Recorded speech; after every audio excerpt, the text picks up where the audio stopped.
Então, bom dia a todos. Nós vamos iniciar a discussão da aula de LEC 3, né?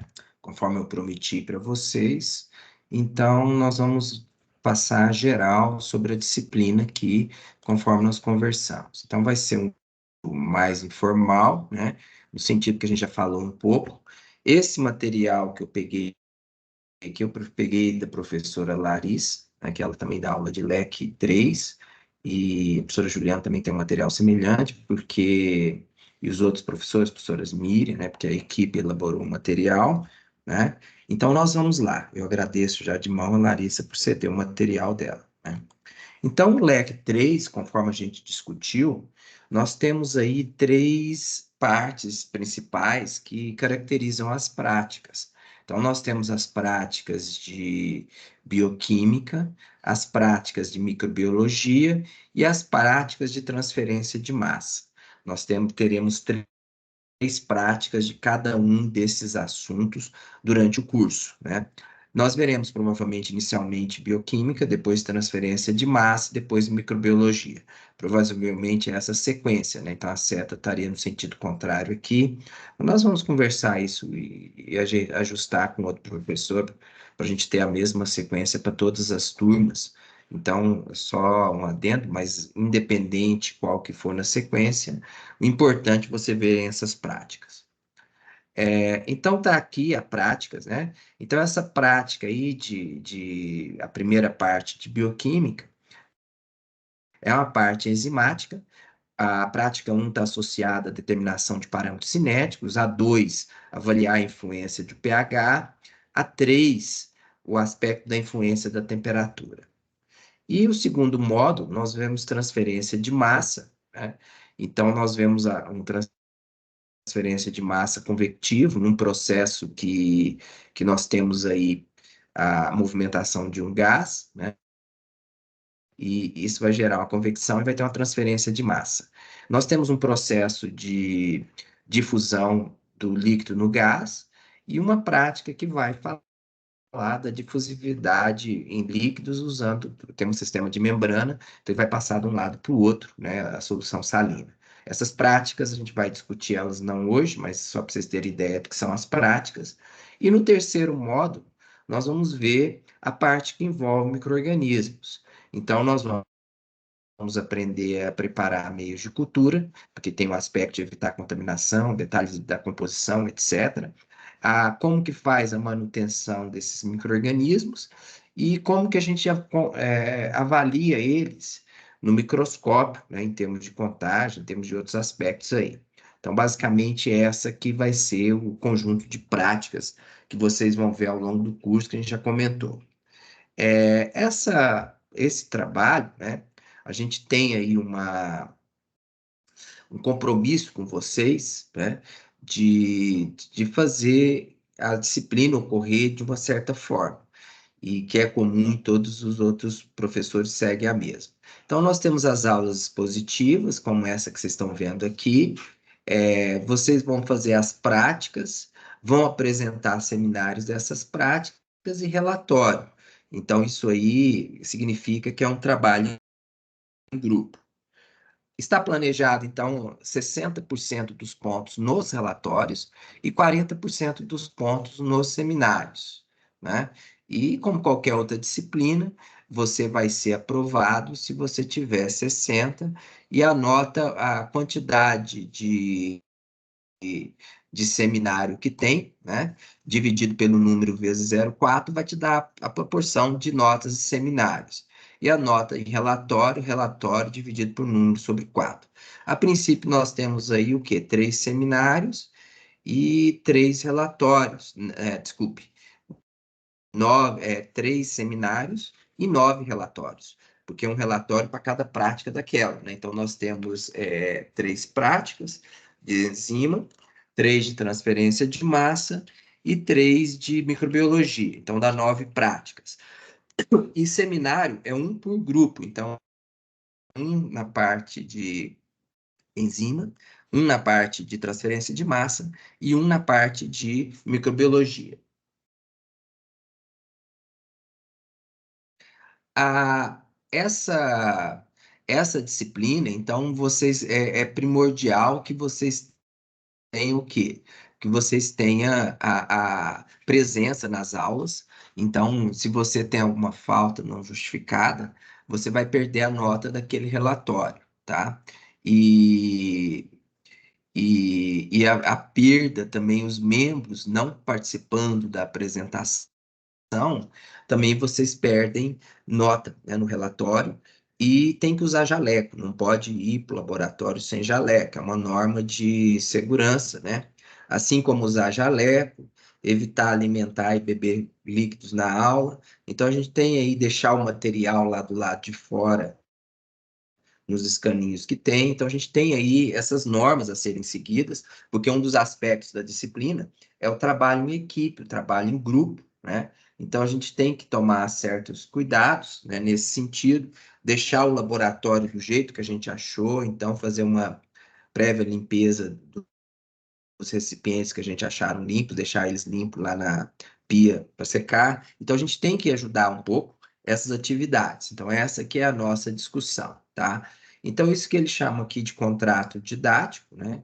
Então, vocês vão ter que ter aí as normas de laboratório, dessa convivência em laboratório, e, e, e a gente vai montar e avaliar de acordo com essa participação nesses relatórios, né? Então, a gente vai dividir as responsabilidades, vamos dar autonomia, mas tem certas normas e tem que funcionar de certa forma. Então, é isso que a gente está discutindo, que chama aqui desse contrato didático. Vocês terem uma ideia de como as coisas estão organizadas e como que elas vão funcionar do início até o fim desse curso, né? Só para discutir as práticas, então, se eu tenho a primeira prática do primeiro grupo, que é do grupo enzimático, tem uma discussão, que é uma prática de determinar o quê? Os parâmetros cinéticos. Então, nós vamos variar as concentrações de substrato, né? E para cada concentração, vamos achar uma velocidade, e com essas velocidades, nós conseguiríamos achar os parâmetros cinéticos. Aqui está representando um modelo mais simples, o modelo de Michaelis-Menten, que nós temos dois parâmetros, o VM e o Km. Nós vamos discutir isso mais para frente, né, que é só apresentar o que, que a gente vai ver em cada uma das práticas do primeiro grupo, que são de enzima. Então, essa primeira prática de enzima, nós vamos montar os parâmetros cinéticos. Essa prática supõe que já tenha fixado o pH e a temperatura, então ele vai fazer um pH e uma temperatura fixa, mas, a rigor, também temos duas práticas que vão seguir, que é ver qual que é a temperatura ótima e qual que é o pH ótimo. Então, da mesma forma que nós fizemos os ensaios e fixou um pH, antes de fixar o pH, é feito um ensaio para quê? Para avaliar a velocidade a diferentes pHs e com essa acha um pH ótimo. Então, a prática anterior foi feita num pH ótimo, e na prática seguinte, nós vamos avaliar o pH para ver se realmente esse pH que a gente fez a prática foi o ótimo, né? Tirando aí os erros experimentais, a gente espera encontrar o quê? Um pH bem próximo do anterior. Esse pH, cada enzima tem um pH ótimo, né? Essa enzima é invertase é próximo de 5, esse pH ótimo, conforme está representado aqui, tá? Então, se eu expressar a velocidade da reação em função do pH, uma concentração fixa, ela vai ter um valor máximo que caracteriza aquele pH ótimo de trabalho que vai estar sendo determinado nessa segunda prática. Na primeira prática, achar os parâmetros cinéticos, variando a concentração no pH ótimo, temperatura ótima. Com relação à temperatura, se eu variar a temperatura e eu determinar essa velocidade, eu vou ter o quê? Eu vou ter uma temperatura ótima, na qual a enzima ela vai ter maior atividade ou maior velocidade. A gente chama de atividade enzimática a velocidade determinada em condições ótimas e padronizadas. Então, é uma velocidade que quando a gente padroniza as condições, significa usar sempre a mesma concentração de substrato, a mesma temperatura, o mesmo pH e a mesma forma de fazer aquele ensaio. porque a gente determina a atividade, ela visa poder comparar enzimas diferentes ou situações diferentes para avaliar e não ter, e na comparação, o fato das situações serem diferentes não representar o fato que modificou a enzima, tá? Então, aqui é um ensaio de velocidade em função da temperatura, que vai ser a nossa terceira prática. Hoje eu estou passando mais rápido sobre esses assuntos, só para vocês terem uma noção do que vai ser essas três práticas do primeiro módulo. Nós vamos falar sobre uma a uma, em próximos vídeos. Aqui, a gente está mostrando para vocês o seguinte: está falando em velocidade, está falando em atividade. O que a gente chama de velocidade é a derivada da concentração em função do tempo. Então, se nós tivermos amostragens temporais de concentração, essa concentração vai modificando. Se eu escolher um intervalo de tempo pequeno o suficiente, o que vai acontecer? Esses pontos vão estar alinhados segundo uma reta, e o coeficiente angular dessa reta é a derivada da concentração em relação ao tempo, ou seja, ele representa a velocidade. Essa derivada esse coeficiente angular, ele pode ser negativo ou ele pode ser positivo. Se ele for negativo, é porque é uma substância que está se decompondo, né? Ela é um reagente, se ele for positivo, é um produto. Então, aqui está mostrando o gráfico, né, de um processo no qual o coeficiente angular ele é um produto, então a concentração está aumentando em função do tempo. Observe essa escala de tempo aqui, que são mais ou menos os ensaios que a gente vai fazer. A gente vai fazer ensaios com 3, 6, 9, 12, 15 minutos, né, para ter, que é um intervalo de tempo que a concentração ela fica linear para o caso que nós vamos estudar no laboratório. Se fosse outras enzimas, teriam que fazer diferente. Então, se a gente medir a concentração em função do tempo, para um intervalo de tempo apropriado, nós conseguimos achar a velocidade como sendo o coeficiente angular da reta ajustada, porque o coeficiente angular de uma reta é a derivada da concentração em relação ao tempo. Se eu derivar esse C, que é a concentração aqui em função do tempo, vai sobrar só o A, que é o coeficiente angular nessa representação aqui, né? Porque o B é uma constante, derivado de uma constante é zero. Então, isso é o que a gente vai estar fazendo. Só que, quando a gente... Aqui está apresentando o espectrofotômetro, que é um equipamento que a gente vai usar. A gente coloca a solução dentro de um tubo de vidro, de quartzo ou de plástico, depende de qual espectrofotômetro que a gente está usando, tá? Se for e qual comprimento de onda a gente vai trabalhar. Se for de ultravioleta, tem que ser de quartzo. Se for visível, pode ser de vidro, quartzo ou plástico, porque o vidro absorve ultravioleta, né? Então, o que vai acontecer? Quando a gente coloca a solução dentro de uma cubeta para avaliar a concentração, na verdade, a gente vai estar medindo a absorbância. Então, para essas três práticas, antes dela iniciar, a gente precisa fazer uma curva de calibração da absorbância em função da concentração. Esse aí vai ser o primeiro trabalho nosso no laboratório. Então, se vocês pegarem e olharem o que tem aí no laboratório, o que nós vamos fazer?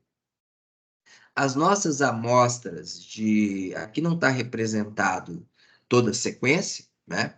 Mas nós pegamos uma amostra de solução de açúcar, misturamos a um reagente que vai gerar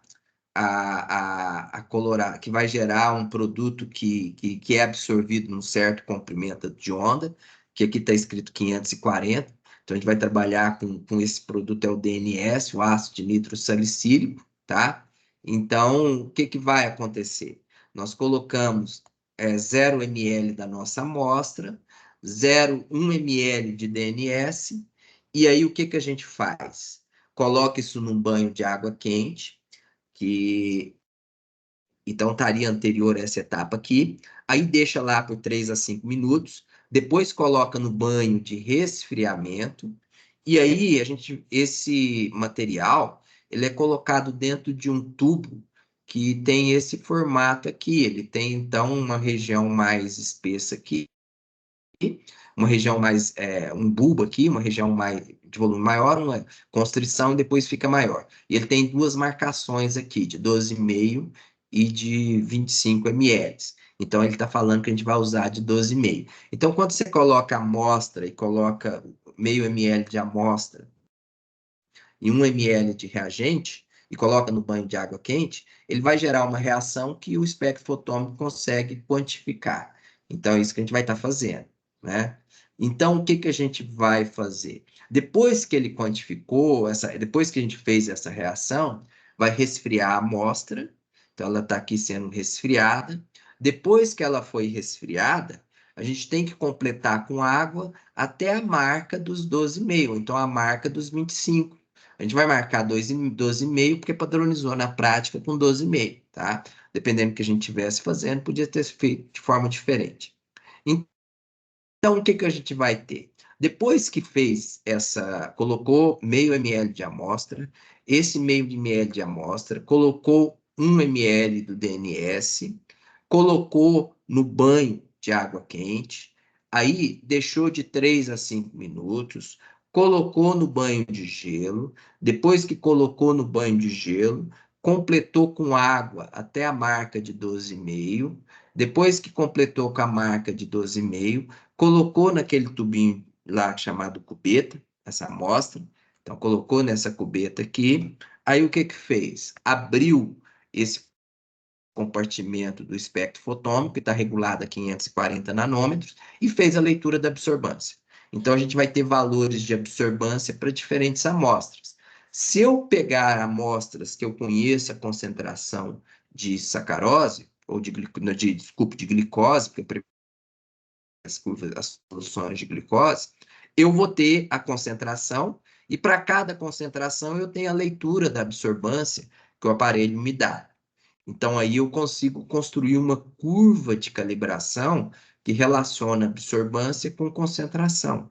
Então, eu vou pegar soluções conhecidas de glicose, com concentrações conhecidas, e vou avaliar a absorbância usando esse procedimento. Tira meio ml de amostra, mistura com 2 ml do DNS, aí eu coloco no banho de água fervente, depois eu coloco no banho de gelo, depois eu completo até 12,5, depois eu coloco na cubeta e leio. Aí eu vou ter uma curva dessa. E essa curva eu vou usar ela para fazer a outra parte da prática, que seria achar as velocidades. Para cada conjunto, então, de pontos que eu tenho, numa dada concentração ou numa dada temperatura, eu consigo, ao longo do tempo, ver essa velocidade, né, variando da forma que está representada aqui, né? Então, essa que é a ideia que a gente tem aí, né, desse ensaio. No primeiro momento, então, a nossa primeira prática vai levantar essa curva padrão. Essa curva padrão, se a gente preparar sempre do mesmo jeito o reagente, ela vai ser praticamente a mesma, mas a gente pode fazer uma curva padrão para cada frasco de reagente que a gente preparou e pode ter variações na receita do reagente. Então, por isso que é importante a gente ter uma curva padrão.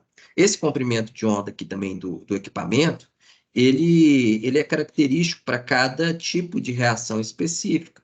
E a gente varia, quando você está fazendo um método, você pegou na literatura, lá já fala que é aquele valor para esse tipo de reagente, para esse tipo de ensaio.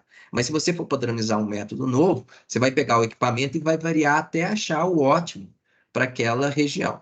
E é importante que você tenha uma curva que tenha uma boa linearidade, né? Então, um R ao quadrado próximo de 1 significa que a curva representa bem os dados, e o parâmetro P, né, o valor do P menor do que 0,05, significa que ele é representativo. Se você fizer um ensaio de novo, os resultados vão repetir a mesma curva.